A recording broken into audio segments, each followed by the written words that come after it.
Well, this is the third time I've had the opportunity to visit Ann Spencer's home here in Lynchburg. She was a very significant American poet, and she also lived a very interesting life. Many great African-American leaders came to Lynchburg to meet her, to stay at her home here, and this garden was a very important thing to her, and it's a great project of the Hillside Garden Club that they have completely renovated this garden, built this new pergola and arbor, and it's really a great occasion to be here if the rain holds off. All right, I got two more questions, and let's get through them real quick because it's starting to rain. One, where were you when you heard the news about Osama bin Laden being killed? What were your thoughts? I was at home.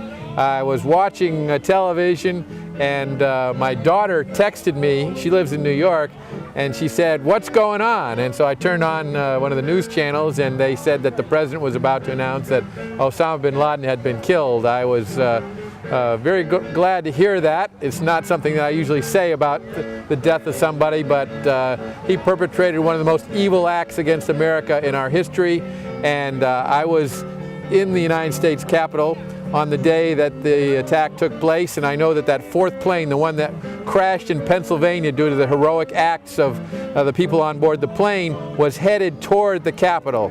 So this is something that ever since then it has been very important to me that we take a very strong stand against terrorism, that we root out the members of Al-Qaeda, and now we've cut off the head, and I think that is a major accomplishment.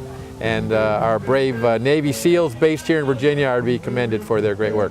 Virginia had a couple dozen tornadoes. I think over 200 homes destroyed, over 1,000 damaged, and 10 lives lost. Most importantly, 10 lives lost. The governor just put out word today that FEMA had denied his request for federal disaster assistance.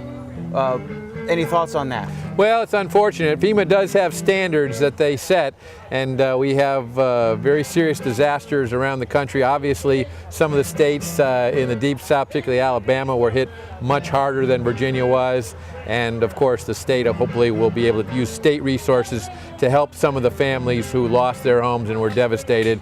It's not something that people around here expect to see, tornadoes, and so oftentimes they may not be prepared for that type of event. Out in the Midwest, they have storm cellars and so on, but people who live in some of the dwellings around Virginia weren't ready for that at all and were devastated, and some of them lost everything they had. So I hope the state is able to help them. We obviously need on an ongoing basis to review what the federal government does, but I do understand why the federal government has to have minimum thresholds to be met before the government steps in. Otherwise, every time there were a house fire or some other local catastrophe, people would be turning to the federal government, and they shouldn't be doing that. It should be saved for things that are of such severe impact that an individual state can't bear the burden of helping the people who are devastated themselves. So hopefully the state will be able to help. If they're not able to do so, I'm sure I'll hear from Governor McDonnell with his views about what was decided by FEMA. 6th District Republican Congressman Bob Goodlatte of Virginia. Thank you, sir. Thank you.